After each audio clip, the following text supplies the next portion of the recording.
Hey everybody, welcome back to Race of History. Today we're going to get into Poltava, the end of the Russian offensive from the Swedes in the Great Northern War. Before I get into it, one of the things I wanted to ask you guys about or see what y'all thought on this is, I told y'all yesterday I've been doing this really deep dive into ancient Assyria. And one of the things that's very interesting to me about it is how cutting edge they believed they were. And really they were. Like when you look at some of the things that they had, it's kind of crazy, right? Bed frames and mattresses and you know, it's just kind of crazy. But one of the things that's interesting is we look at that as like, you know, the old world, right? Like the ancient world. They thought of that as the old world. Like they had ruins in the area that were built as far back from their growth and expansion as an empire as Julius Caesar and the Roman Empire are to today. So even they thought they were living in a really old ancient world and were really, you know, on the cutting edge at the height of where humans had made it. And one of the things that got me thinking about is, you know, we look at technology today through the lens of it only goes up, right? Like if you look at a technology trajectory, historically, it's very volatile. Right? You'll have a massive empire come in, they'll get safety and food, and then they'll start making this huge, gigantic technological leaps. Then the empire will fall, and, you know, that's one of the interesting things about with Assyria is Xenophon, the ancient Greek, came across the Assyrian ruins when he was running from the Persian Empire, and he literally couldn't believe the ruins, right? Like he started asking all these locals, like, who could possibly build this stuff? And that was so long after the fall of the empire that nobody knew. There were like legends and myths about, you know, who had built it. So one of the things that I'm curious about is, do you guys think that this happens forever to the end of human history, that just we hit a point where now the technology, you know, just goes up and up and up and up? Or do you think there is at some point another like reset where we go back to historical trend and it becomes a much more volatile up and down situation? I'm curious about what you guys think about that. Also, I just started the Discord. I will put the link for the Discord down in the comments below this video. And so that'll be out too. Y'all can join the Discord. It's got a history one and a general one. I just started it, but anything that anybody talks about, it will be on the Discord.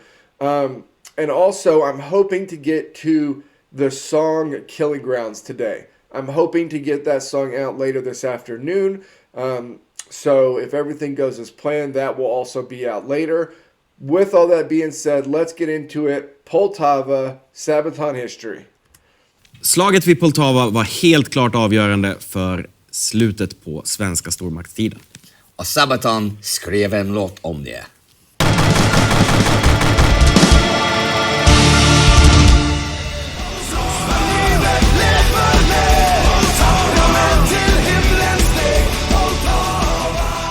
The Great Northern War was undecided for several years. Tsar Peter I had envisioned that the future of his coming Russian Empire would rely on a presence in the Baltics and access to the seas. So back in 1700, he had forged an alliance with Saxony and Denmark-Norway to challenge the mighty Swedish Empire, and had established St. Petersburg, named after himself, in 1703 on the site of a captured Swedish fortress as his window to Europe. And although Peter's forces had been trounced by the Swedes at the Battle of Narva, Swedish King Charles XII had hesitated to follow up on his success and throw the Russians out of the Baltics. It was not until 1707 and 1708, after he had spent an awful lot of time meddling with Polish-Lithuanian politics, that Charles swung his focus back against the Russian threat to his empire. The perfect moment had long passed, but the Swedish war machine was still mighty, especially with the military genius that was Charles XII at its head. He did not choose the strategically safer route by advancing on St. Petersburg, but rather would direct his small but professional army to strike directly at the heart of Russia. By capturing Moscow, Charles hoped to end the war in one fell swoop and achieve something that people would remember for centuries to come. Although such a daring plan should have required months of planning and preparation, Charles, never known for his patience, immediately broke camp and made for Minsk and then the Dnieper River. Naturally, Tsar Peter watched Charles' every move. Peter had a Russian contingent of more than 70,000 men at hand, technically enough to challenge Charles's 40,000 strong host. But Peter knew all too well after Narva that relying on numbers alone was folly against the veteran Swedish soldiers. So, shadowing the Blue Army, Peter ordered his troops to engage in a scorched earth policy. Every village in the path of the Swedish host was to be destroyed and fields to be burnt, so the Swedes would find neither shelter nor food. Charles hoped to eventually bring the Russians to a decisive battle where he could crush them in the open, but Peter sure didn't want to risk a pitched battle. Instead, the Russian troops fortified the banks along the great rivers and contested every attempted river crossing. The quality of the Swedish troops and Charles' tactical skill overcame those smaller battles, but each engagement thinned his lines. Where the Tsar could easily replace 3,000 men, the Swedes were hurt by losing 1,000. In July 1708, though, they finally reached the town of Mogilev on the Dnieper, and as the late summer wore on, they marched in long lines through the wilderness as supplies dwindled and exhaustion set in.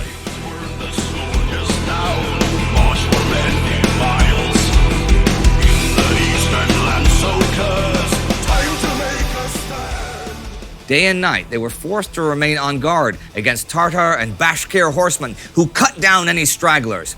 The Swedish army grew wearier, they grew hungrier, but their unshaken belief in their king and his vision kept them on track. But even Charles could see that a crisis was developing, so he sent a message back to Riga to General Levenhaupt to bring in fresh supplies and some reinforcements. But when his officers began urging their king to pull back to the Dnieper and wait for the supplies to arrive, this brought the feeling of retreating to Charles' proud mind, and he just stopped listening. Instead, he opted for an alternative. Now, back in Mogilev, Charles had received a message from Ivan Stefanovich Mazeppa, hetman, chief of the Ukrainian Cossacks. Mazeppa is truly an interesting historical character. He once served at the Polish court, but after being caught having an affair with the wife of a Polish nobleman, Mazeppa was tarred and feathered and tied to a horse bound for the open steppe. There, he was taken in by the Cossacks, proud and fearsome tribes that ruled the borderlands between the great powers in the east. The exiled Mazeppa impressed the Cossacks so much that he eventually rose to the rank of hetman.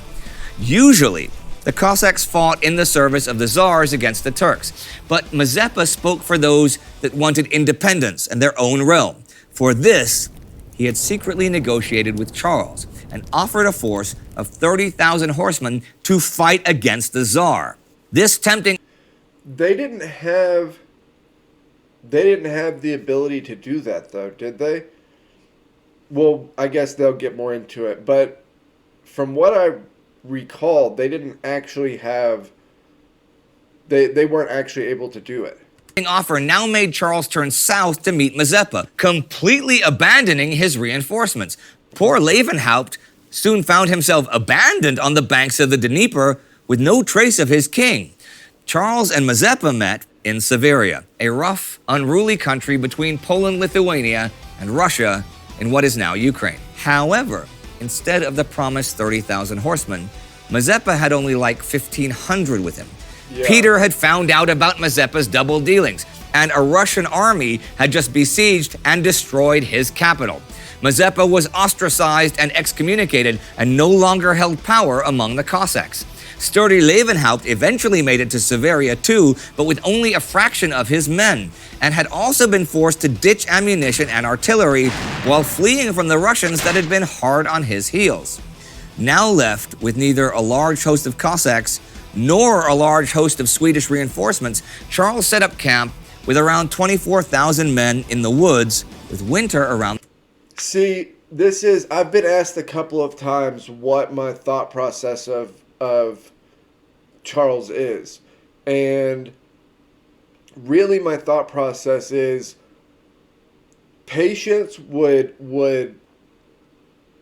it's a double-edged sword, right? Because he's able to surprise enemies and he's able to, inflict damage and do really great things because of his instant persistence.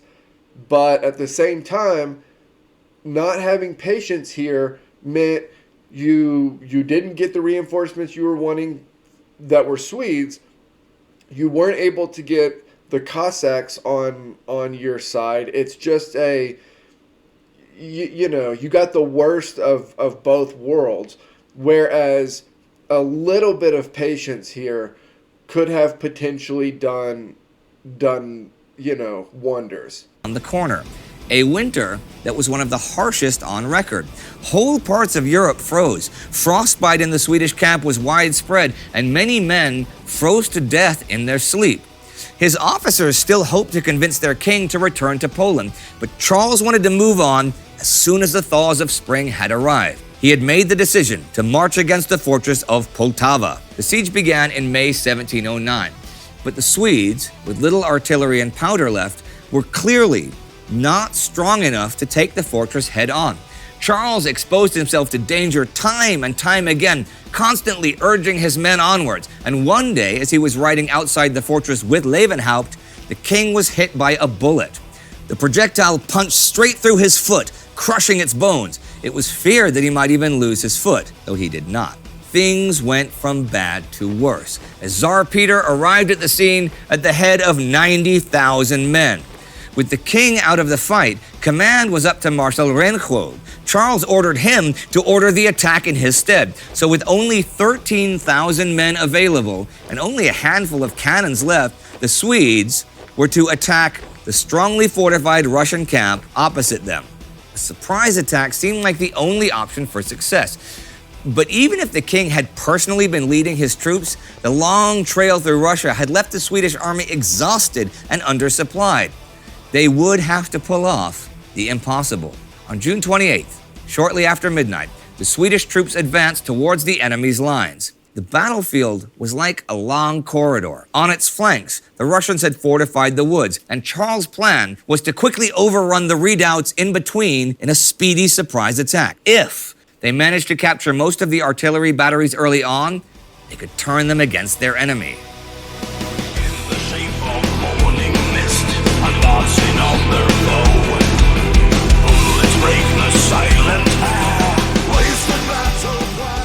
However, as the vanguard began slowly moving through the cover of darkness, they were spotted by a Russian patrol. A pistol shot echoing through the night awoke the Russian defenders and spoiled the surprise. Still, though, the attack went off well. The Swedes were formidable soldiers. A mad dash by the Swedish cavalry captured Russian field batteries in the center. Under the cover of their own cannons, the whole Swedish force advanced. Levenhaupt's infantry pressed the center and overtook the first redoubts with relative ease as the Swedish cavalry on their left flank successfully attacked and routed the Russian cavalry. However, as the advance continued to exploit the breakthroughs, an order reached them to stop. Historians to this day do not really know who exactly gave the order to halt in the middle of a promising attack. But the king was soon brought in on a litter. Reinhold seemed close to a nervous breakdown, and the king explained nothing.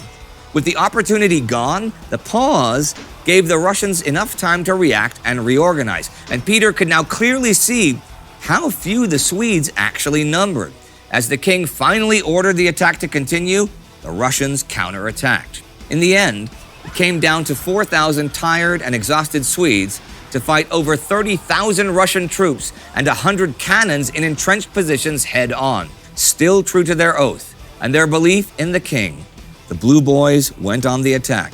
It was a gallant, though tragic rush into certain death. 2,000 Swedes lay dead on the ground before the rest finally stormed into the Russian lines with swords and halberds. None returned. Charles himself lay bleeding on the ground as a cannonball had destroyed his litter and killed 21 out of his 24 orderlies. Loya Levenhaupt rushed in to rescue his king. It was a narrow escape, and many officers paid for it with their lives, trying to bring the king to safety. Even tragic Levenhaupt, rallying the last man standing to guard the rear, and by some time for the flight, had to finally surrender to the Russians. Peter himself came to the imprisoned officers and asked, "Say, where is my brother Charles?" But to Peter's disappointment, Charles had survived and with a few hundred men at his side, had escaped south into Ottoman territory. His army, however, arguably the best fighting force on earth at that time, had vanished, swallowed up by the Russian countryside, and defeated by their enemy. You know what's really bizarre to me is, so this is a time period where some historians refer to it as gentleman's war, right? It actually is kind of bizarre to me how the Tsar and other monarchs and these heads of the European states, how they viewed warfare.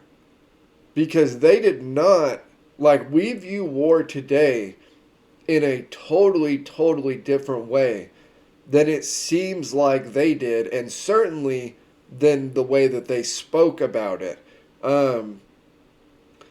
The way that they talk about it is almost like they're playing a game of, like, chess, but, like, with the same sort of stakes as a game of chess. Like, it's, I don't know, like, even that, where's my brother Charles? It's like literally thousands and thousands of people have just died.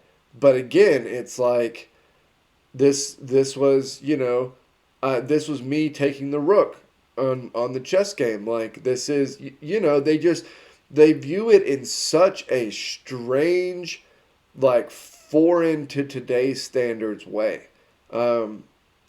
I don't know. It's a really kind of bizarre era of history.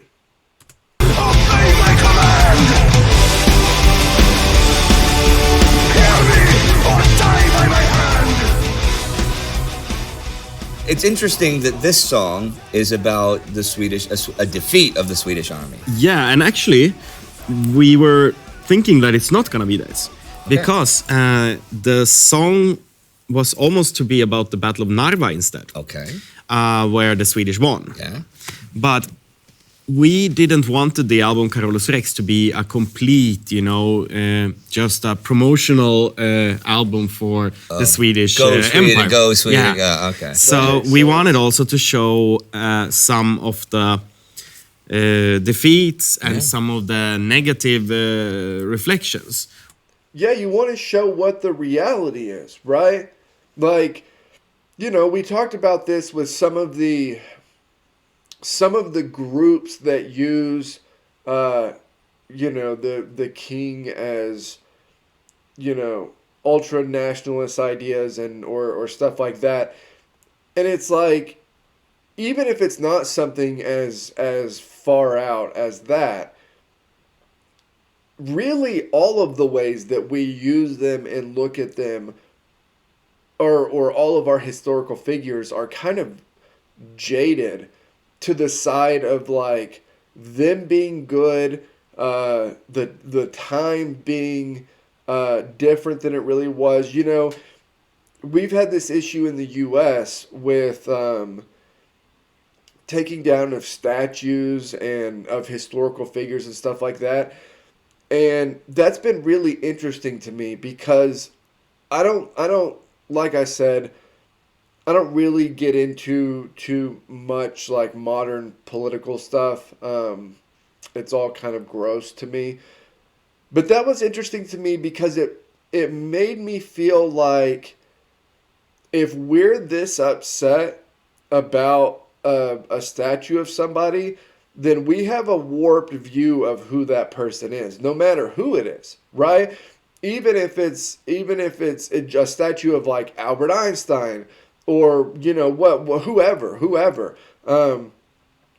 If this is the way that if we have this amount of vitriol about wanting to go take it down, and then on the other side not wanting to take it down, and just this huge blow up about it, then we have a very warped view on who those people were.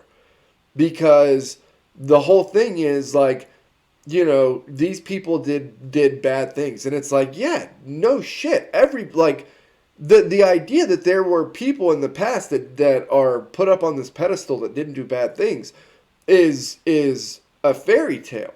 Like, people are messy and complicated, and there is no there is no person in the past that is all good. There's no country in the past that is all good. That just doesn't exist. And I feel like, I don't know how we got there. It's certainly not through the study of history, because history will it's literally just one shit show after another. That is the trajectory of human history. But if you study history, there isn't like the idea of using somebody as a symbol of like goodness or whatever. It's like you're always going to be disappointed if you do that, because the reality just does not match that ever. Countries are complicated, their histories are complicated. The world was a very different place than we view it today prior to in the 1800s for sure. It was just a different world, and there is good and bad in almost everything, everybody, every country.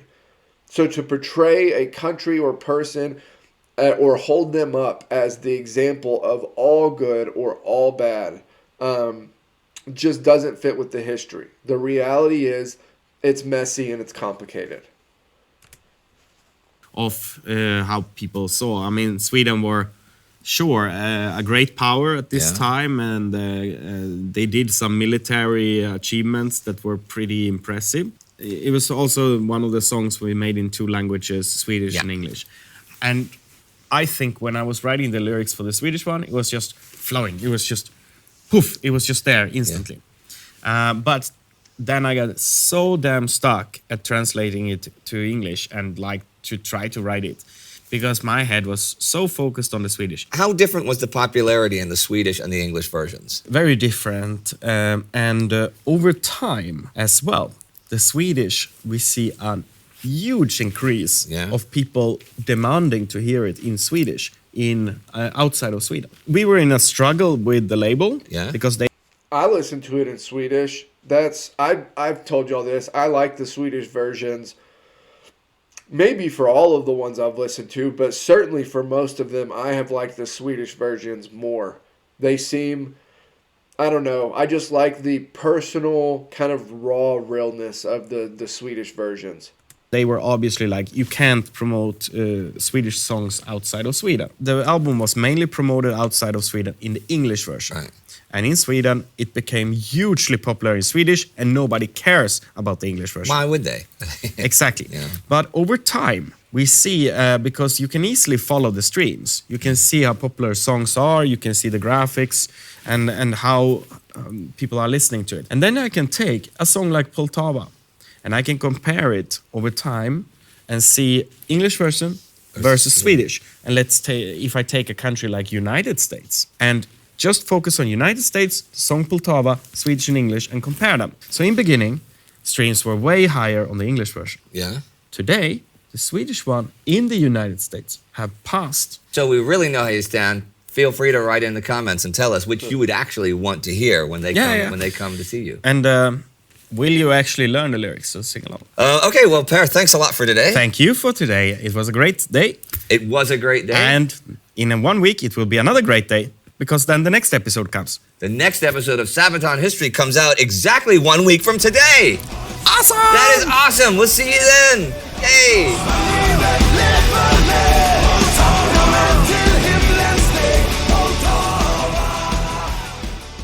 Listen to me, everybody. We love the Sabaton History channel. If you do it, please share it with us. Support it on Patreon, YouTube, and any way you want. Thank you for your support. Let's do this forever. Okay, so that was the Sabaton history for Poltava.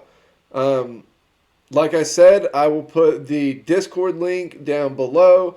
Hopefully Killing Grounds will get out later this afternoon. As always, if you like the channel, like the content, want to support, like, comment, subscribe. You can help me build it over here. And I will see you all next time.